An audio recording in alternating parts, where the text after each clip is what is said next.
Hello my dear students, I'm Dr. Vaishali Bharambe. I've been teaching anatomy for the last 25 years and I love it.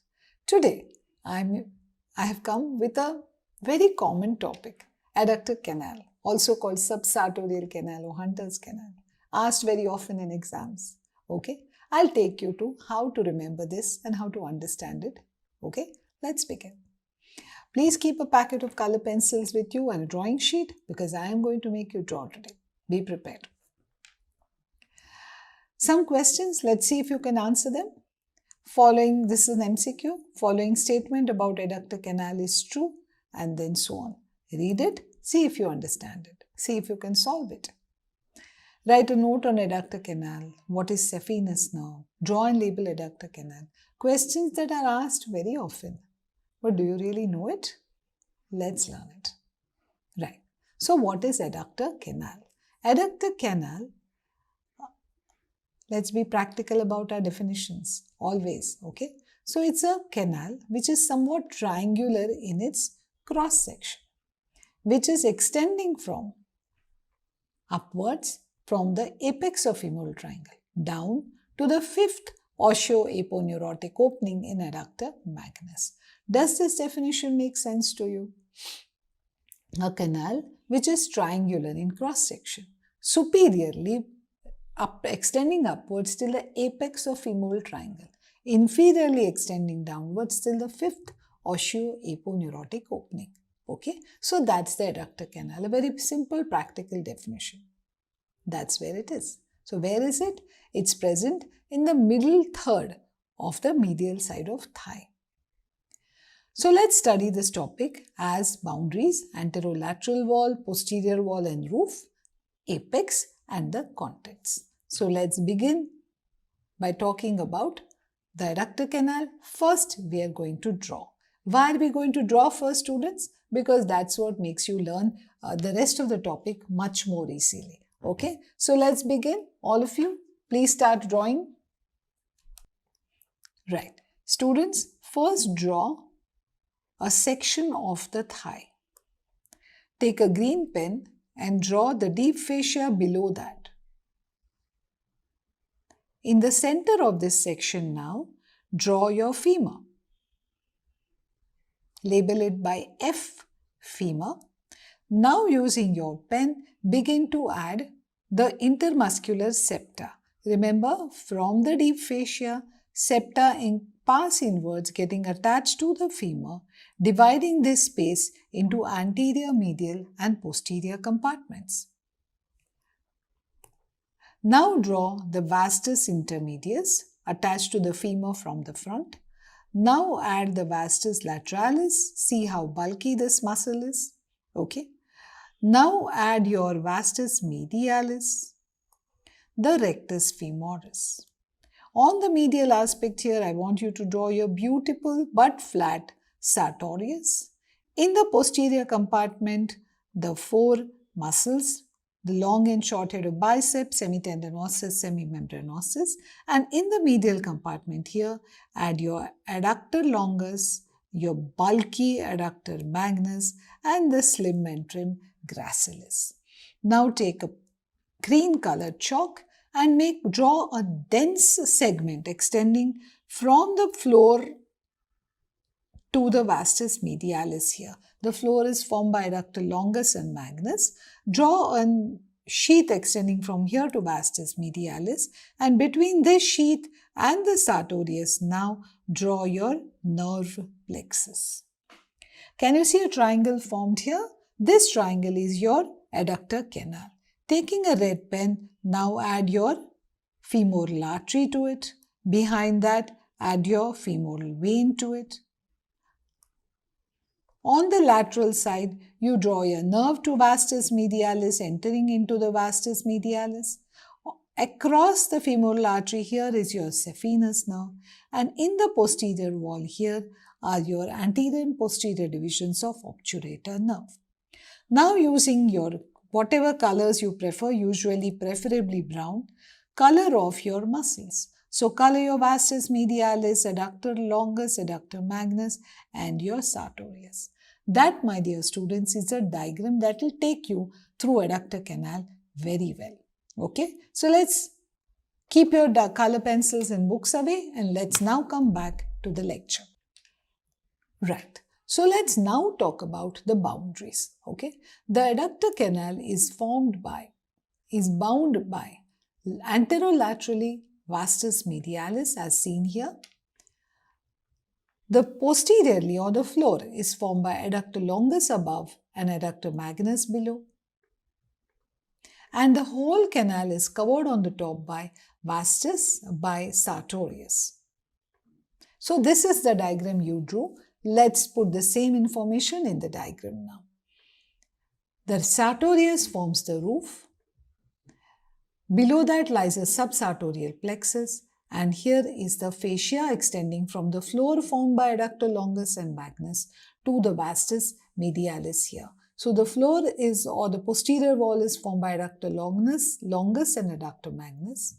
The anterolateral wall is formed by vastus medialis, and this is the septum extending between the two. The sartorius is resting on this septum, separated by subsartorial plexus. So roof, some more details of the roof for you to understand better. Here is your anterolateral boundary. Which muscle? Vastus medialis. Here is your posterior boundary. Which muscle? Adductor longus, adductor magnus. And here is your roof. Formed by which muscle? Sartorius. By the fascia extending between posterior wall and anterolateral wall. And the subsartorial plexus in between. Question: who is forming the subsartorial plexus?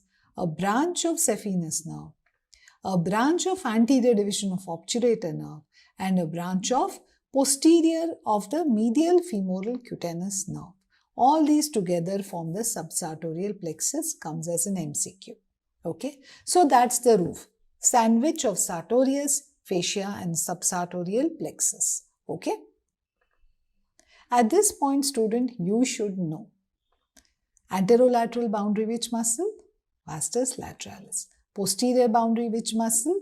Adductor longus magnus. Roof, which muscle? Sartorius. One fascia and one subsartorial plexus. Three things forming the roof. Nerves forming subsartorial plexus 1 to 3. Branch of saphenous nerve, branch of anterior division of obturator nerve, branch of medial circumflex femoral nerve. You should know how to draw and label the diagram. Okay, preferably two. I will be putting up one diagram as a short on the YouTube. You can take a look at that as well. Preferably, you should know both the diagrams. Right. So now we talk about the contents. Always remember, contents are always classified as artery, vein, nerve, lymph nodes and others. In this case, the contents are which artery? Femoral artery and its descending genicular branch. Which vein? Femoral vein. Which nerve? Nerve to vastus medialis and saphenous nerve. Remember, we drew them in the diagram. Sometimes you will also have anterior and posterior division of obturator nerve. So let's do discussion of these contents. The femoral artery enters into the canal at the apex of femoral triangle, travels across the canal and leaves it by passing through the fifth osteoeponeurotic opening in adductor magnus. While in the canal, it gives rise to descending genicular artery, which is the last branch of femoral artery. This artery gives rise to a saphenous artery, which accompanies the saphenous nerve. Let's talk about the femoral vein. Femoral vein enters into the canal through the fifth osteoeponeurotic opening, crossed anteriorly, related anteriorly to the femoral artery, which in turn is crossed by the saphenous nerve. So that's saphenous nerve, that's femoral artery, that's femoral vein, and this is the fifth osteoeponeurotic opening through which they are all passing. This is a very simple diagram showing the relation of these three structures. Just use your fingers, vein, artery, nerve, and twist them. That's it. That's your three contents. Okay. What are the nerves? Nerve to vastus medialis, saphenous nerve. Now I have a question for you. Sometimes questions teach you more than answers, isn't it? So which nerve? This is nerve to vastus medialis, which enters from the apex of femoral triangle. Question is, what is it a branch of? Think. What is nerve to vastus medialis a branch of? It's a branch of posterior division of femoral nerve. Is it a motor or a sensory nerve, or is it a mixed nerve? Question. It looks like motor, ma'am. It's supplying vastus medialis. Let's think about it. Right? Why is it so thick and large? What does it supply? We know it supplies the vastus medialis, yet did it really need such a thick nerve? It didn't, because it also, after supplying vastus medialis, goes on to supply your knee, carrying proprioceptive supply from your knee. That is why it is so thick. It's not only motor, it's carrying sensory proprioceptive fibers back to your brain. Got it? Good. Similarly, we're going to study the saphenous nerve now. Remember, saphenous nerve enters into the canal. You can see it here. It's crossing the femoral artery from lateral to medial side, exiting out, coming out at the medial angle, medial side of the knee, and then descending down. What is it a branch of? Yes, it's a branch of femoral nerve. Which division? Anterior division. Or is it posterior division? It's the posterior division. Is it a motor, sensory, or mixed nerve? It's a sensory nerve. What is the peculiarity of this nerve? It's the longest cutaneous nerve of our body, extending from the posterior division of femoral nerve down till the ball of your great toe. That is how long it is, entire length of your leg. That's why it's called as the longest cutaneous nerve of the body. Okay. Note that it has a relationship with great saphenous vein. At the knee, it lies posterior to the great saphenous vein. At the ankle, it lies anterior to it. This relation is important because you might damage the saphenous nerve while doing a cut down of great saphenous vein. So remember this relationship. Right. We come to some mention of obturator nerve throughout. So sometimes the anterior and posterior divisions of obturator nerve might be found in your adductor canal. I'm going to show you how. So obturator nerve is the root value is L2, L3, L4, ventral division of ventral rami of L2, L3, L4. Formed in the lumbar plexus, it enters into the lower limb by passing through the obturator canal, dividing into an anterior division and a posterior division. The anterior division gives an important branch to the hip joint, then goes on to supply gracilis, pectineus, adductor longus, and sometimes adductor brevis. The rest of the nerve then goes on to supply femoral artery and then participates in subsartorial plexus. We just talked about it. So, joint, muscles, nerves to joints, nerves to muscles, nerve to artery, and then nerve to skin. These are all coming from anterior division. What about posterior division? Posterior division pierces the obturator externus and supplies it, then supplies adductor brevis if not supplied by anterior division, and supplies adductor magnus. Now what happens to posterior division? It passes down into the knee joint, gives a nerve to popliteal artery, and then pierces oblique popliteal ligament to supply your cruciate ligament. Very important. It has got a nerve supply to the joint, nerve supply to artery, and nerve supply to the muscles. No cutaneous branches. So that's your obturator nerve, and in this process, this anterior as well as posterior division might be found in the adductor canal. Okay? Right. So we'll talk about the last thing today, the applied anatomy.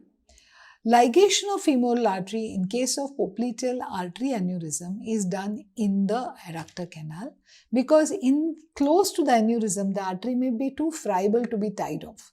So it is often the artery is approached in adductor canal and tied up here. Adductor canal block may be given in case you want to anesthetize this region. Adductor canal compression syndrome. In case of people who exercise a lot, sometimes structures in the adductor canal, including nerves as well as artery, can be compressed by hypertrophy of the surrounding muscles. Think of the extremely muscular body of bodybuilders. Isn't it possible that their vastus medialis or surrounding muscle compresses the contents of adductor canal? So that is adductor canal compression syndrome. By now, the student should know Contents of adductor canal: femoral artery, descending genicular artery, femoral vein, nerve to vastus medialis, saphenous nerve, and discuss the obturator nerve anterior and posterior divisions, as well as discuss the applied anatomy. You should again come back and draw and label both the diagrams that I have taught you, the one that is taught here and the one I will be putting up on YouTube. Practice both.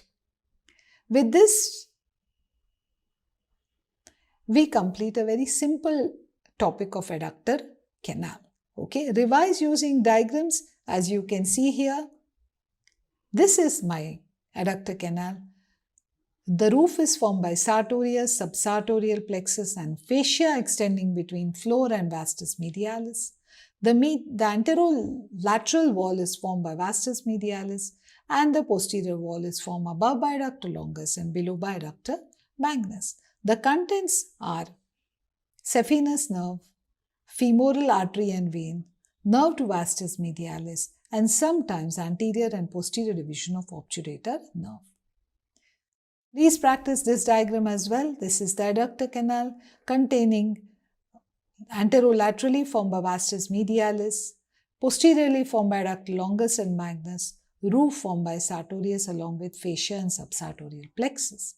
Contents are femoral vein, femoral artery, saphenous nerve, nerve to vastus medialis, and posterior division of obturator nerve sometimes. Okay, so solve these MCQs. I am quite confident you will be able to solve them. Let me check. Following statement about adductor canal is true.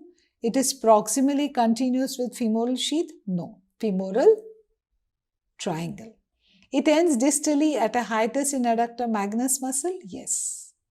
The rest are incorrect answers. Similarly, there will be some more questions. I want you to solve all of them and test whether you have really understood the topic. Root value of obturator nerve. Ventral division of ventral rami. Ventral division of dorsal rami. And so on. Okay. Unless you know these things, you're not going to be able to solve root value MCQs. So please learn up your root values. With this, we complete this class. The greatest medicine of all, my dear students, is to teach people how not to need it. Nice thought, isn't it? It's not going to lead to a fantastic practice. But yes, preventive is a very important aspect of what job we do. Okay? All the best, students. See you across the screen in some other video. Learn your adductor canal well. It's asked very often in the exams.